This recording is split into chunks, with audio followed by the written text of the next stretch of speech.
Hi everyone, welcome to WhatCulture.com or the YouTube channel or SoundCloud or iTunes or however you are listening / watching us. I'm Kenny McIntosh and this is the show that you've all been waiting for. This is the questions that you most want answered. About wrestling though, not about life. I'm joined by Jack the Jobber, the reigning defending cardboard belt champion. WhatCulture heavyweight champion. Well, you say potato, I say potato. And the most prolific wrestling writer that is not Dave Meltzer, James Dixon. Herbert. Or Graham Herbert, yeah. It's James Dixon. Hello. How are you? Very good. We've Not not happy done- about this lack of seats, by the way. Yeah, you don't like it, do you? Production's gone down. But we've not done this in a while. You must Yeah, I miss, know. You must miss being on camera and being able to share your power of positivity with the audience. I'm feeling positive today, actually. I've been very positive I about bet you WWE are. this last week I wonder or two. why. So, Jack, this is your thing, right? You're the one that asks us the questions. You're in charge, but I'm in charge sort of the rest of the week. This is like my day off. You know when like you're a kid and your dad lets you drive where he sits you on his knee and he's like, he's got the wheel really, but he's like, oh, just run a car park really slowly. That's what this show is. You're my dad, as we've said before. Can we just stop with that analogy? I'm so annoyed when I say Given that there's fan fiction with me riding you into battle, I don't you want to mentioned be the your dad fan as well. fiction way too much. I feel like you like mentioning it. No, I'm not. I don't want you to give more ammunition to it. Right, Guys, I do love it when you go on tangents. Yeah. So it's your show, Jack. Come on, take it home. Well, we've got questions from the fans that have been submitted on Twitter. That's what we do in questions you most want answered. It's like that every week, actually. Yeah. It's the format. It is the format. Lads, can I just come on? Should we just jump straight in? We've got 5 questions, and then I mean, if we were jumping straight in, we'd have been started. All right, 2 so minutes we'll ago. just get straight on with it. The first question's I from... love when you're not hungover, Jack. It's really my favourite time. Cat's out of the bag now, innit? We've got questions on a variety of things, both timeless and current in the WWE. I'll just jump straight with the first one. It's a current one. It's from @_hive, I think, but the E's are 3. But I didn't want to say HIV. It's either HIV3 or hive. Underscore Well, I hope, hive underscore. I hope that you're on medication, that you're okay. But what is the question? And he asks, what are they WWE gonna do with Reigns and Styles, and what should they do with Reigns and Styles? So he means the pay-per-view, He means a the payback. match. Well, this is just my paraphrasing of his question. He probably Okay. said that. Right. What they're going to do? Well, they're going to put Roman over. Yeah, I think so. I don't think there's any Next doubt. question. Kenny, what do you think they're gonna do? It's clever and stupid in the same sentence, because it's clever in the sense that they're putting him with AJ Styles, who people really love, and it's in Chicago, and it's going to be a great atmosphere and all that sort of stuff. If this is, as we saw in Raw, Roman saying, I would rather be respected with the belt than liked without it. If this is a slow way to put him into maybe a heel role or a sort of like in-between role, then it's good. But if they're going to do this and then post-payback want to have Roman Reigns as still being the top babyface guy, then it's a bad idea to put him with AJ Styles, because it's like last year when he won the Royal Rumble and people booed him and they put him with Daniel Bryan, Yeah. the most popular guy. Yeah. It's like this year when he was in the Royal Rumble and then in Fastlane he was against Brock Lesnar and Dean Ambrose, the Yeah. 2 popular guys. So I think it all depends what they do, but I'm with Dixon. I mean, I actually do think it's good. I was kidding. I think it's very clever what they've done, because they're basically booking Roman Reigns against the internet. Yeah. Which is smart, because they're starting to realize that the internet's not going to ever, no matter what they do, cheer him. So don't try and make them cheer him. Yeah. And it's not that small portion that we used to think No, it was. it isn't, is it? Because, Yeah. I mean, the network, look how many I mean- subscribers it's got. That's their audience. Because now. whenever the term internet fans is thrown around, it's harking back to a day when only the smart Yeah, fans had like well, the And it's a 90s, negative yeah. connotation. Yes. IWC. Now- Wrongly, yeah. I guess. Well, how Their big, core audience is the how internet. how big are fans like us? I guess we'd all consider ourselves internet fans in a way. I know it's a very general term. Sure. But how big is our section of the fan base relative to like everyone else, more casual fans, kids and stuff? If there's 1.8 million people who have the network, whether that's that they pay for it or have a free month, Yeah. and there's 3 to 4 million that watch Raw in the States, Yeah. like I would think that at least half of them It's- are at least on. It's hard to at least on quantify. Twitter. Yeah, At least on I Twitter. guess. They're maybe not reading like Lords of Pain and Raja.com. Yeah. But they'll be on the internet and they'll be on Twitter, and depending on who they follow, like if they follow Lance Storm, he might retweet something from Dave Meltzer, so they might read stuff. But I think most people are on the internet now. Most people have Oh, yeah. Twitter. Most people have Facebook. I guess it's just how they engage. But back to the Roman AJ thing. Sorry, yeah. I think Roman is going to win, and you're right. But I'm intrigued as to Roman winning is fine. I just hope there's interesting scenarios coming out of it, which I think there will be. Well, I think there's another couple of guys, probably 2 or 3 guys they can book him with who are basically the same as AJ as far as popular. Sami Zayn. You know, yeah, Sami Zayn. Kevin Owens as well. Even though he's a heel, but yeah. Yeah, but Reigns isn't a heel. He's not a face either. He's Diesel in guy. '95. He's a tweener, and it's quite a smart way of doing it. 'Cause it's kind of how they started with Austin as well. You know, back in sort of '97 when he turned face, but he was still kind of heelish. It's like Sid did in '96. Is that what you mean Similar before to Bret or after Bret? Just after, round about right. that time, and then just Yeah. after. Yeah, so it's something they've done before, and if you do it right, it can be done very effectively, as it was with all those guys. And I do think that you're going to see Anderson and Gallows involved in that match. It's Yeah. going to be interesting.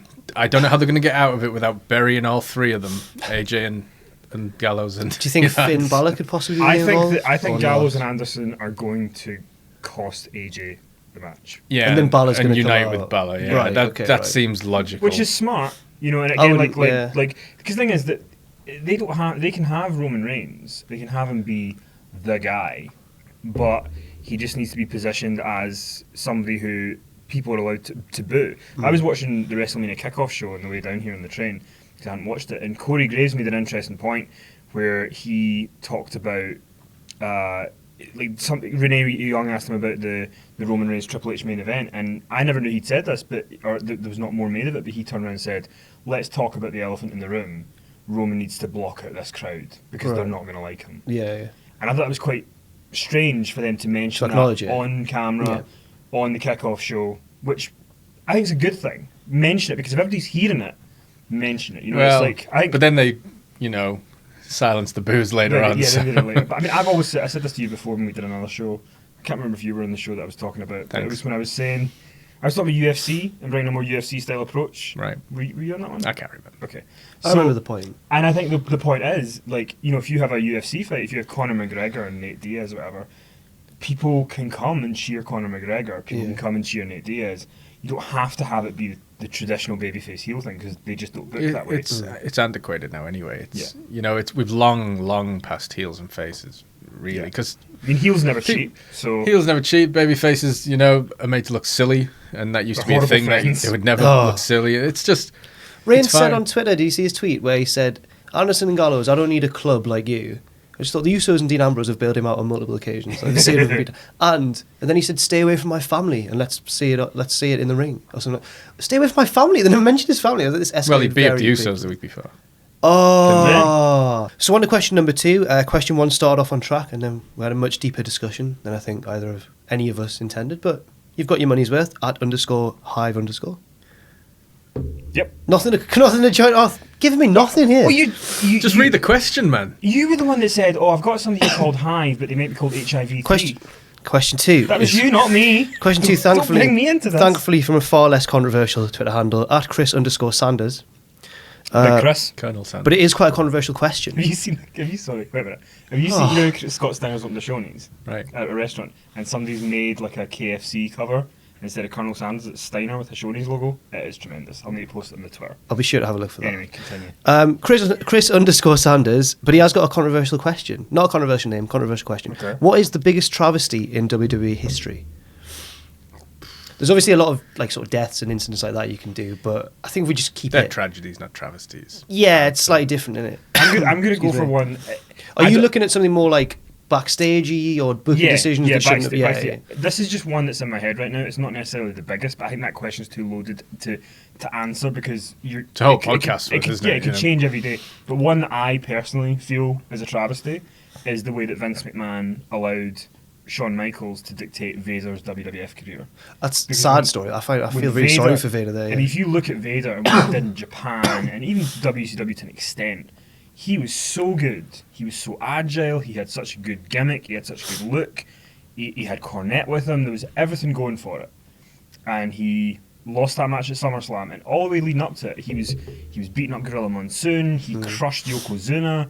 All this great stuff. And then it just was nothing. And I remember that by 1998, he was on Sunday Night Heat losing to Bradshaw in like 4 minutes. Yeah. And Mark that Henry. is a travesty. Like Vader could have been a WrestleMania headline. villain. Right, yeah. He should have been world champion there. He should have been so much bigger than he was, and I think his legacy has suffered because of that run. I don't think it is what it should be. I mean, luckily they're kind of starting to show his WCW stuff more now and kind of build him up a wee bit so they can put him in the Hall of Fame, but he could have been so much bigger. So he didn't play the game, though. No, he didn't. In the WWF, he didn't play the game, and was he just that's what matters. Too nice a guy? I think his problem was he didn't go, obviously didn't go on with Shawn Michaels. Yeah. And Shawn No, Michaels he did get on with Shawn though because they were friends in AWA. It was once they started working together. Yeah, that's right. That Like, he was. like, that was the problem. The he was elbow stiffer drop than when Shawn he shouts idiot at him. Had it been That was, anybody they'd else, worked each other a lot before that though in the house shows. But That's had why it been with changed. Bret Hart would have handled it in a completely different way. Yeah. And Bret Hart would have probably helped him. Yeah. Because it was Shawn, and Shawn at that point in his career, whether he likes to admit it or not, was burying people in certain ways. And Vader was one of the casualties, and I think Vader was the biggest casualty of him doing that to people. And yeah, I think Vader's mine for now. Right. The thing is, man, Vader had already kind of buried himself by refusing to change his name when Vince hired him, because Vince wanted to call him the Master. He wanted him, that was his nickname in the end, but he wanted to change his name. And if he had, Vince would have got behind him with his marketing and his merchandising and such. And when he didn't do that, Vince was like, well, sort of lost interest a bit. Because even before that Shawn run, Vader was losing to Warrior on house shows in minutes, minutes flat. Because he was going to be the guy to get the Sid spot, right? At Survivor Series. It was intended for He was going to him, get the title. James, what's yours? I would probably say the biggest travesty is that we never got the Austin Hogan match that people went, Undertaker Sting, pick. There's a chance we could still get that. A small chance. A small chance. But yeah, I think it's probably one of those. I mean, it's like these big money matches that people wanted to see, would have paid to see, but politics or, other things got in the way. Can I give a controversial response to that? You think that have been bad? I think Austin Hogan's a terrible idea. Oh. I don't think it should have happened. At the time Why? Because neither can lose. Well, if you go back and watch Steve Austin in 2002, he was dreadful at the beginning of 2002. Honestly, watch the match in No Way Out with Jericho, watch the Mania match with Scott Hall. Sorry, Steve. Excuse me. It's getting kept in that, isn't it? But he was amazing in 2001, though. He was amazing in 2001. I was going to say, all I could think of was his heel run, which everyone says, but like, he was a great heel. He was a great heel. But the problem was, by 2002, he wasn't as good. Maybe it was injuries, maybe that's what it was. He needed time away, and I think when Hogan came in, people were going to love him because he'd been away for so long, and no matter what, I mean, he hit the rock when an ambulance tried to kill him. Yeah. I mean, don't get me wrong, Hogan was obviously stirring the pot to get cheered. I'm not saying he's an innocent victim, but... I'm just doing that. What are you doing? I'm just all, yeah. Or the NWO thing. But I just don't think the match would have been what people wanted it to be, and I think if they're both baby faces, I don't know what finish you book to make everyone happy. No, I think it's difficult. I think Undertaker Sting's easier because you could have Sting come in and have some high profile wins and then he loses to Undertaker, which would have been the ideal. Which actually, if we're talking about stuff, WrestleMania 31 was supposed to be Undertaker and Sting. Do you think? No, it was. Oh, you're like best mates with Sting, aren't you? Well, not best. It was that was the match, and the reason it didn't happen is because got injured. No, that was after. That was his it's debut. Because when Undertaker told Vince that 30 was going to be his last, and that's why Vince ended the streak, and Undertaker wasn't going to come back. And they wanted to do the Sting match with Undertaker, but Undertaker was that teaser with the date? Was that meant to be Sting? Was that? They were negotiating with him in 2001. Right. It never got far enough that it was like, this is going to be him now. They just made it Undertaker, but it was going to be Undertaker Sting at 31. But Undertaker, up until about January 2015, was still saying he wasn't going to come back, and then it was only at that point when they started doing the Wyatt promos, that he said, "Okay, I'll do a match." But I don't know. What do you think? Undertaker Sting at WrestleMania 31 would have been great. I think it'd have been a great moment. I don't think it'd have been a good match, but I think it'd have been a good. Mad, I think exactly. But I think ultimately Rock and Hogan was better for. I think that moment in that match was better. But I don't think they should have done it at 18. No, I think they should have just done it at some point. Remember Hogan almost tried to work the program though in 2005 when he came out on Raw Homecoming and said he saw a guy backstage, Stone Cold Steve Austin, and Austin didn't. By then it was obviously too late though, Yeah. Right, we'll move on. At JC Napier 87, I think I got that right. Because we had that question looking back, and I've cunningly put this one after, so I can segue into it. But I've mentioned it now. So it's almost like you've prepared a little. I know, yeah. It's unlikely, Jack. In 20 years' time, what will fans remember most about the current era? Can I do an answer first? Please, Sure. yeah. Thank you. Give you some time. Feel there's a direction here that we should take. I've answered a similar question in a previous article before. And it was something like, what will this era be? That not the Attitude Era or the Blizzard's Grad, and you can't really define it that easily. But I think this general part of WWE history will be remembered as when it really started to become the company versus the fans, or the company versus the internet, I guess. Sure. Yeah. And there's always been that tension from like the 90s or so, but never to this continuous degree. It's now, I mean, social media and everything. Anyone can become. There was almost a sense, I think. I mean, I'm too young to be part of that, but if you being like a Smarky fan or a Smart fan or whatever you want to call it was kind of an exclusive thing. Like you couldn't. But now you can be one. You can learn the opinions if you want, or you can educate yourself on what this type of fan is or what these type of fans are. I think anyone. And I think they're getting younger and younger as well. I mean, we met people at Mania who were like kids, and they were like, "Oh, I hate Roman Reigns. I don't want him to win." And I was like, "What? It's crazy." Part of the problem is that, like, I mean, I've got a friend who never used to watch wrestling ever, and when I started podcasting a couple of years ago, we went to uni, and he just listened to one of the podcasts. Yeah. And now he's a massive wrestling fan. But he, in the lead up to WrestleMania this year, went back and watched the old ones, and he watched Hogan Warrior at WrestleMania 6, and it did nothing for him. And I'm like, how can that do nothing? Because I grew up with those guys, so I was like, that was the most amazing thing at that point in time.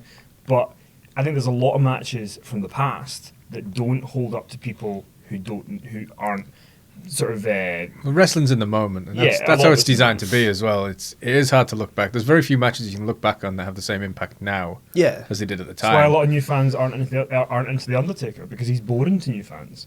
He doesn't do anything. He walks slowly. He doesn't say anything. Anyone who's watched since 2011 to now, what's he really done that's interesting? Everything's based in his past. Yeah. But I think you've got a good point. Actually, I'm going to kind of pigtail your idea. Go on. About the what's going to be remembered for. I think it will be a variation of sort of the company versus the fans, because we're in this really weird time where they've got NXT, and NXT's like giving people what they want, but they don't want to give that in the main roster. And then there's Vince bringing up the NXT gimmicks, but he's not using them. He doesn't like them. Vince wants to get his last big babyface star. The guy's not working. He keeps trying. Triple H is a babyface in NXT, but he's a heel on Raw. But he's not really a heel on Raw. He's a cool heel. Stephanie's out saying she loves being a bad guy. The fans are revolting, but they've also some of them are good looking. Oh my gosh! But the WWE have kind of backed themselves into a corner as well, because if you remember a couple of years ago, John Cena started coming out on Raw and saying, "We're here to entertain you." That's not the point of the show. As a character, you should not be telling me that. You should be saying, "I want the belt." Or... Is Walter White going to midway through, making meth, just go, "Here to entertain you"? No, he's not, because it's going to be a sick gunfight later on. It's going to be so good. You need to watch it. But when they did that, and when they turned it into, "We're here for you. Are you enjoying this?" It became about the fans. And when it becomes about it should not be about the fans. Like, it's about the fans too much. Right, yeah. But they've almost gone too far with it that I don't know how to get it back. I just always... Oh, sorry, James, I'll go to you first as well. No, feel free. So, just a quick point, like, because whenever you think of this sort of question, and not just in wrestling, like in anything, what's this bit going to be remembered for in the future? And then you think, well, where can it go from here? This seems like the last development that there can possibly... This seems like the end of what wrestling can be. But there'll be something else. There'll be another It always evolves. Another trend. Always changes. But it's impossible to see what it... I'm trying to think what it could be. I've been thinking that exact same thing for the last 25 years. How can you follow this? How can it change? How can it evolve? I can remember when... Not how can you follow this and how can it... just how, to make clear what I've said, not how can it improve, but how will it change? But how will it change? Yeah. I mean, it's like in the Attitude Era, though. It was like, well, what do you do now? Because you've hot-shotted so much that there's no going back. But it turns out there is a going back. It just takes a bit of time, which is what they've done. So now, if you see a chair shot, for example, it's a big deal. Yeah. Whereas, you see it every match. So it might go backwards, as in go back to how it was in a different time, rather than changing significantly in sort of new developments or anything like that. But as far as how it'll be remembered, who knows, man? I mean, I think you've probably both nailed it there, to be honest. WWE versus the fans. I don't know where that's going to end. No. But let me ask you this, though. Would you want it to end? Don't you think it's got me it in makes job, it entertaining? Yeah, right. I mean, does that cover up for the fact that the show's not as good? Is that what it is? The wrestling's great, though. The product, the wrestling is not the product. The storytelling's not as good as... No. It's probably the worst I've ever seen at the storytelling. The wrestling, though, as a consistent thing week by week is probably the best I've ever seen. I really... It's like football. Like, footballers these days are better than footballers. I really agree with... Are they? Like, as in, like, if you put Maradona in the Premier League now, he wouldn't be very good. There's that theory. What? Well, it doesn't matter. I'm getting on a whole... Neither would Messi and Stoke. We know this kind of nonsense argument. It's but like fitness and nutrition and all this sort of thing. Right. Yeah, but I mean, if Maradona was playing now, he'd have that same thing. The natural ability. I know. It can, Sorry about that. Sorry. Just to kind of back off that point, like in that case, why did Hulk Hogan make more money in wrestling than anyone today by doing a tenth of what anybody does? Well, it's not about. I don't think it's about. It's the not about. wrestling. Yeah, right. You're right. And like, I really agree with Vince Russo, but he's right. Like, you can have the best wrestling in the world, but unless there's a story, Yeah. to it, I unless you agree invest with in the that. story with it, then what's the? I remember I went to see a Dragon Gate show in 2010, and I'd never been to one of those shows before, and I went and I realised this is not for me. Because it's flip, pure flip, flip, wrestling, flip, yeah. spot, tombstone. They're kicking out of everything, and you're like, either they're going to shoot somebody in the head with a gun, and the match might end, because I don't know what. So when you watch wrestling, Why are these guys fighting? Yeah, we also want it to build to crescendo. Like, Yes. imagine if there's a match where you go, if he hits that move, it's done. Yeah. And the drama The of DDT. can he hit it? Yeah, Yeah. like something like that. So I feel like now. The wrestling is better, 100%, but the stories aren't. I think the stories for me. Well, you have need always been both. more- You do need both, but I think I've always. You need the been more characters. stories. I would rather have a great story with an okay match than an amazing match with no story. Do you know what's interesting about that? I was talking to someone the other day about the NXT show in Dallas, and they said they're not going to watch it. And I was like, well, why? You know, what Nakamura? You got to see that match, you know? And so like, well, why? It's just random indie guy against Japanese guy doing a lot of moves, but there's no. Why am I invested? Why do I had care? a discussion on Twitter with someone because they said, "What do you think?" Well, I don't really do star ratings because I think it's a bit of a straight. But he was like, "Oh, do you think Nakamura v Zayn? What do you think of it?" Like, definitely 5 stars for me. And I said, if we're doing stars, I'd say like 4.5, because it's. And then he put, but that's not judging the match on its merits. And I put, well, I don't want to judge a match purely on its own merits. I want it to be part of a story. That's why 5-star matches for me are excellent in the ring, but mean something as well. Well, a 5-star match should be able to tell a story in the ring as True, well. yeah. So but I think it's the best, just personally for me, the best pinnacles of matches are the ones where the payoffs it means something. Yeah, like Sasha and Bailey, which is why that one was so good. But I know a lot of fans have a lot of fans quite rightly so get really annoyed when they have shows and people chant for CM Punk, right? Which, by the way, my favourite tweet from last week's Raw, I think it's from Tom at Wrestling Memes. No, it was David Bixenspan, and he tweeted it when Dr. Phil was on, and he was like, "This isn't the Phil we've been chanting for 3 years." Phil Brooks. Right. Anyway. Jesus. I didn't hear what you said. You said chanting. I thought you said chatting with. Oh, sorry, it's not. But people chant for CM Punk, and then a lot of fans get annoyed about it because they feel it ruins the show. But I've always said, and I will defend fans in this forever, if the product is good and the content's engaging, they won't be chanting stuff. But you need to get them back to a point where they don't know what's going to happen. Not always. Well, I would say most of the time, like if you can get people invested, they're going to be so invested in what's happening. They're not going to be thinking, "Oh, let's chant for JBL," or "Let's chant for Randy Savage." Apart from that post-Mania crowd, they can't help themselves. It's become a thing now. It has become a thing. But I was at that The one. "We in Are Awesome" 2013. chants got booed. Did you hear that? Yeah. "We Are Awesome." Good. And then Blombier stood up and went, "No." I was part of the booze at that, yeah. I did that. But like, I was at that post-WrestleMania Raw in 2013 when the Randy Orton-Sheamus match happened. Everybody booed. But everybody booed because it was boring. Oh, well, that's fair, Like, though. I agree with that. I think it's hilarious. God, I mean, it was They are boring. They are boring. Anyway, sorry. I know we're- That's all right. We're ending on that point as well. Like, they are boring. A lot of tangents today.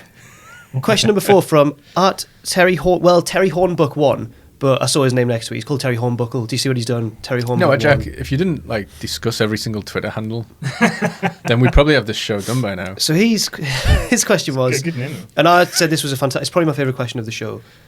He said, "Were you embarrassed to be a wrestling fan when you were like 16? When you were in a cool age, we've got to be cool." Because I feel we have the same answer, and we should turn this on you. Go on. Yeah, because it it'd been was like, cool what, when we 2000 watched- for us? Everybody watched wrestling at that point. Wrestling had never been more that's when mainstream. I started watching when I was a accepted. kid, and it was awesome. Then. Everybody in high school was talking about it. Well, everybody in primary school did. I'm sorry to emphasise that I'm young. I'm sorry. Yeah, rub it in, man. But what year were you 16? Well, I'm October 90. Oh, my maths is gone. Do you know when you were born? 92. Let's try that. 92. Right, So I'd have okay. been 2008. yeah, it wasn't cool then.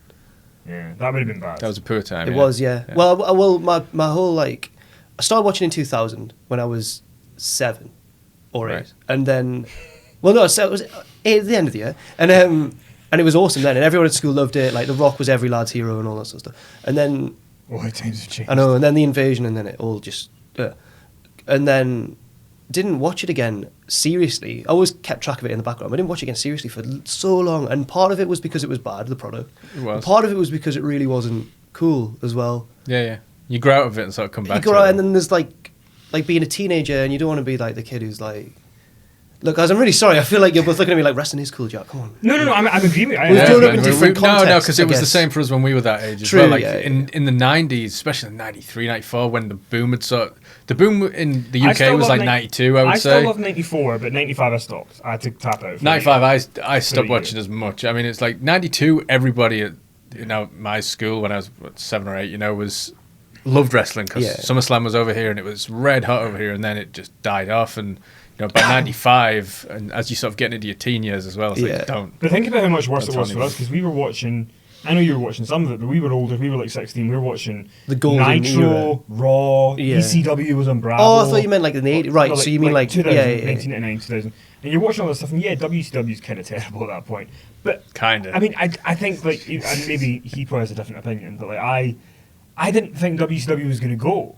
I thought it'll be around in some form. Yeah. I didn't think that it was going to go, and I think that when you I remember in 1997, 1998 that at 9 o'clock the Cartoon Network would switch to TNT and Nitro would start. Right. Nitro was on from 9 o'clock till 11:30. They put 2.5 hours on in the 3 hours. Raw was 10 till 12, and ECW on Bravo. And ECW Bravo, but you would be. As soon as an ad break came on, you'd be on the other one. Yeah. And you didn't have the advent of like Skyplan until take both, so you're like going back and forth. I've got no like. And like it was an amazing time to have that, but then to have the invasion, and then to have stuff where it just goes so downhill so fast, and then to have Triple H beat every WCW guy that comes in, it was really disheartening. But I've been the sort of wrestling fan apart from '95 and 2004, where I took like 6 months away, those 2 times. Oh, you've been loyal. You stayed every other time because I'm just always going to watch. Same here, man. I've watched it solidly for 25 years. It's, but I get there's a lot of people why I like get you jaded who just now. kind of go. I was a lapsed fan, and now there's I'm a lot back. of people who just go away because it's boring me. Yeah. Because why should you? I mean, wrestling is like a domestic abuse relationship. Don't you think you have to stick around? Don't you think it's more embarrassing to be a wrestling fan now sometimes when you watch Raw though? Yeah. Some of the attempts at comedy and some of the skits. It's hard to show somebody who doesn't watch wrestling. Well, one thing I found is that there's like when I was at school, no one admitted to be a wrestling fan. Got to uni, and occasionally like closet fans. Someone would come out the woodwork and you'd be like, "Whoa, hang on!" And then since I've been in this job, quite a few of my friends have been like, "Actually, I get what you meant. I get that joke. Oh, that's good." Like someone, yeah. Everybody has watched wrestling at some point. No, some I've of them secretly like. I've met girls who didn't know it was. Just paid so little attention to it that they've never seen a single match. Know it was real. Didn't know it wasn't real. And then I was like, I'll get it on. I'll be like, look at this, and then they'll be like, it's not real. Oh. I feel this is his dating technique. He chats up a girl and goes, "Let me show you the Rock in action, 1999." WWE Network. How's it work for you? Oh, not well. What's the success rate? Question 5. Art, you liked this when I told you who'd asked this beforehand. At Creamy Adventure. Let's pause on this one. I didn't say I like a Creamy Adventure. No. I said it's a funny name. What's wrong with a Creamy Adventure? Jack, why don't you explain it to the boys and girls at home? Yeah. What's your definition of a Creamy Adventure? Look my notes. And you see my terrible handwriting. I think you're struggling. At Creamy Adventure. You've still not answered the question. I've not asked the question. Of What's what? your definition of a Creamy Adventure? It sounds like a dessert. Creamy Adventure. It does. Yeah, dessert. That makes sense. Sometimes you go home for dessert. So this guy's been very presumptuous in his question. He said... I would expect anything less. Shut up, man. Absolutely. He said... Premature a little, maybe. What's in those cups? He said... When you're old enough, you'll WrestleMania 33 main event is going to be... he says it's going to be the Shield Triple Everyone Threat. stop You can't listening assume that. The Shield... Shield Triple Threat WrestleMania 33. Go. Save it. He says, who goes in as the champ? But I'm going to turn the question around a bit and say, what will the main event be? I agree with him. I think it probably will be. If none of them get injured, I think it will be. What do you think? Why don't you think it will be? So just to sum that up, he thinks it's going to be a Shield Triple Threat in the main and I main agree event with of him, but I want to see what you guys think. I just don't think that has the cachet in it that people think it does. I think Rollins will be a massive babyface. Reigns will be a tweener that he won't want to push as the heel. I feel like they're going to do a Shield reunion this year at some point. That's too early for... No. I think it was Shield I'd hate that. You'd hate Shield versus Balor Club? Not the matches. I'd hate... it's just too early for the Shield. It wouldn't be a long-term thing, a couple of months. Why, though? The Shield Ambrose is circling the drain as far as, his chances of getting over as a top babyface. Because I'm a huge Rollins fan, and I don't want them to just forgive him and stuff. I just want it to carry on. I want to see them feud. I want to see the Shield all feud together properly. I'll give you two answers. But the matches would be class. They'd be great. I'll tell you what I think the main event's going to be and what I would like it to be. I think the main event is going to be Roman Reigns and Brock Lesnar. Okay. And that'll be when... I think that's going to be SummerSlam. Yeah. I know push it off. What I would love to see it be, and this is like, it's not going to happen, but it's just what I would like, is I would like to see Brock Lesnar defending the WWE World Heavyweight Championship against the winner of the Royal Rumble, Shinsuke Nakamura. Oh! That's what I would like to see. Somewhere out in the office, Sam just... I will do this show naked. Oh, it's never, it's never going to happen. And I know that, but like from being there at NXT and seeing Nakamura, like, he is, like, people say, oh, this guy's really good. This guy is a world apart. Like, the charisma that guy has. He has. He's like The Rock, you know. And he's one of these it's unbelievable. He doesn't need to do 20-minute promos. Nobody should be doing 20-minute promos. But he could get by on just saying a handful of words. Jason Snake. Yeah. Brought him up again. I said DDT before. I like Jason. You like Jason. Yeah, so I'd love to see, but I think it's going to be Lesnar and Reigns. Right. What do you think it's going to be? It's possible to predict, isn't it? You know, it could be literally anything. Just for fun.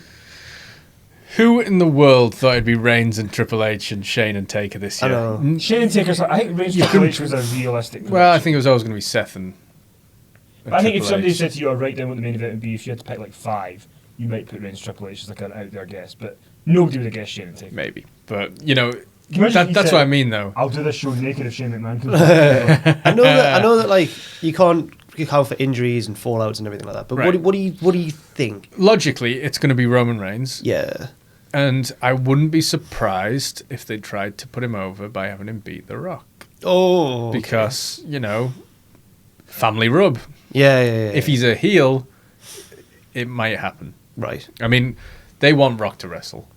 Obviously. I don't. You know, I don't know. I'm so over it now. I don't know. He had that match with Eric Rowan. It was genius. Yeah, it was great, wasn't it? I missed the rock bottom. I looked away. I stand by Steve Austin. I don't know if you heard his podcast, but he said that he was at the Raw the night after WrestleMania and he seeked out Eric Rowan to tell him that was a horrible piece of creative. They shouldn't have done that to you. I know you couldn't speak up, but just try and forget about it. And the fact that The Rock was cool with the stuff that he did at WrestleMania tells me he's not as in tune as I thought he was with the current wrestling family. Or he doesn't care. Or he doesn't care, yeah. You know, which is almost worse. Yeah. I don't trust The Rock to work with anybody now. But it's his family, though. Yeah, maybe. But then with Reigns, it's like I just don't think Reigns is going to be the top babyface thing. It's just it's a futile. He's going to be the top guy. Vince is stubborn. I don't know. Don't you? What about that John Cena fella who was in the main event for 12 years? Cena had a lot of popularity. Even though there's a lot of people who hated him. So did Reigns when he was in the Shield. But he doesn't. He's not had it for ages. Neither did Cena when he turned babyface went to Raw. Cena still had about 30-40% of the fans cheering him. Reigns doesn't have it. I just don't think... Different time, though. I don't think Reigns has as much going for him right now. No, he doesn't. But he's not that bad. Well, he's not bad. That's the secret. He is not He's not bad. bad. He's not not great. He's not the best guy they've got. But he's not. That should be a t-shirt. Roman Reigns. There's nothing... not that bad. Well, he's above average, like Mike Sanders from WCW. Jack doesn't know what's going on. I don't know, man. Do you think it's going to be that Shield three-way? If it's available and I think to answer Creamy Adventures question, I think Reigns will go in as champion, but I don't think it'll be the same reign. I think he'll lose it at some point this year. To who? It's going to be one of those two, surely. Maybe like if Owens wins Money in the Bank, he'll have it for like 3 weeks or something, and then Reigns will win it back.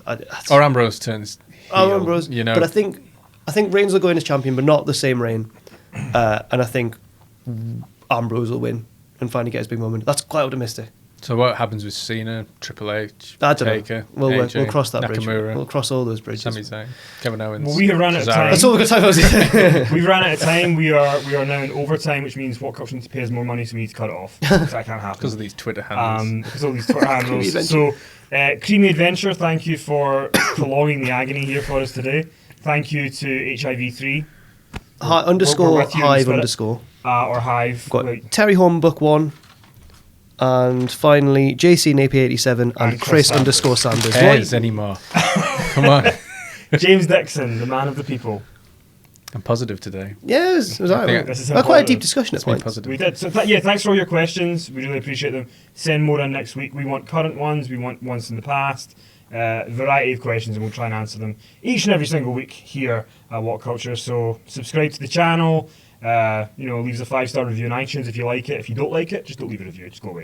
And Jack, thanks for manning the ship today. Thanks for helping me out. because I couldn't have done it without you. You've needed it. Yeah. So from the cardboard champion and the cloud of positivity, I am the Scotsman who gets no t-shirt royalties from a t-shirt that bears my name. Thank you very much.